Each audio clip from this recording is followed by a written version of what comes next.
Melhorou. Augusto. Tá pronto, sua volta. Tá tudo bagunçado. Eu quero brigadeiro. A gente colocou pra gelar. Ah, tem uma panela assim, né? Você não deixa um pouco pra... Gravando. Era pra estar gravando, não tava gravando. Só pra ver, não fico bravo. Você já falou que não quer nada. Por que eu iria ligar? Ai, só pra ver. Ui, ele é bravo. Thales Neto. Thales Neto, é isso? Thales Neto. É Thales Neto. Thales Neto, né, Neto? Não pensa nesse diabo. Meu Deus. Não é Neto, é Thales Neto. Disse Neto. Não. Não. Não. Né, Augusto? Não, né? Não. Não. Viu? Né, Augusto? Não, né? Diz, esquece ele. Diz, eu sou mais galeto, deixa eu crescer. Né?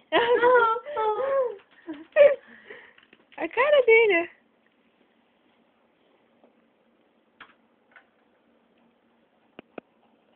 Eu te olhando, né? Tá parado. Agora não tá. Agora não tá. Agora tá gravando. Ei, grava todo mundo. Ei! Nossa, Deixa eu abrir a janela. É que tá, tem que deixar no escuro porque o quarto tá uma bagunça. Então...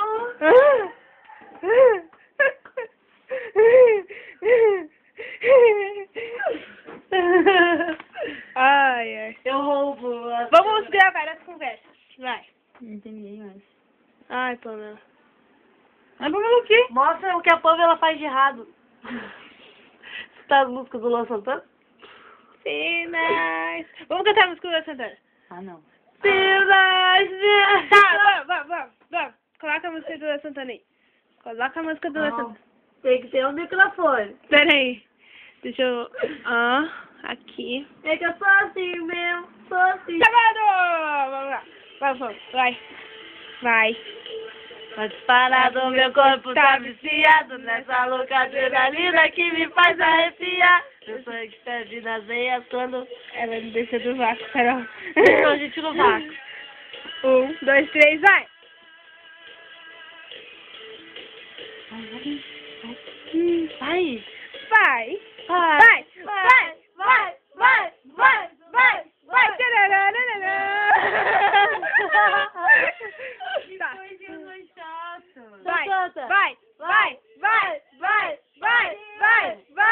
Vai.